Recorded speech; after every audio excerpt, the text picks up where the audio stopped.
الاهلي بقى ان شاء الله برضه، وبعد العوده بقى تلاقي الدوري يبقى احسن باذن الله. الزمالك عشان يظبط اوراقه اول حاجه لازم يعملها يمشي المدير الفني.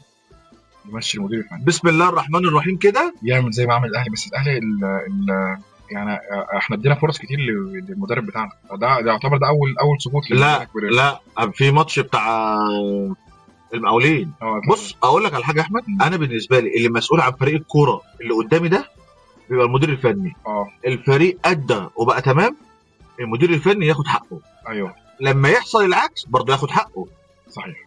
احنا لعيبه اولا لا عندها انتماء للتيشيرت اللي لابساه، مش فاهمه ولا مستوعبه ان في جمهور وراها دمه بيتحرق، بيناموا. او انا عايز اقول حاجه بس للعيبه الزمالك، انت عارف ان جمهور الزمالك انت في ايدك تنيمه مبسوط وفي ايدك تنيمه زعلان، انت مش مدرك ده. ماتش زي امبارح ياكد لكل الجمهور ان انتوا لعيبه مش مدركين ده، انتوا لعيبه بتنزل الملعب واخده نجوميه واخده شهره مننا طبعا مش من حاجه تاني طبعا.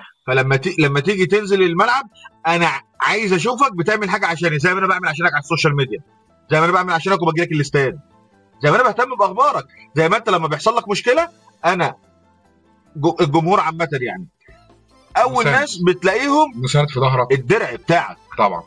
انت لو عندك، انا اسف يعني، لو عندك خناقه في البيت انت ممكن الجمهور يجي يحلها لك، فانت حس بالجمهور، ما تبقاش نازل بالبرود ده. ما تلعبش في نادي كبير، العب في انديه الشركات احسن.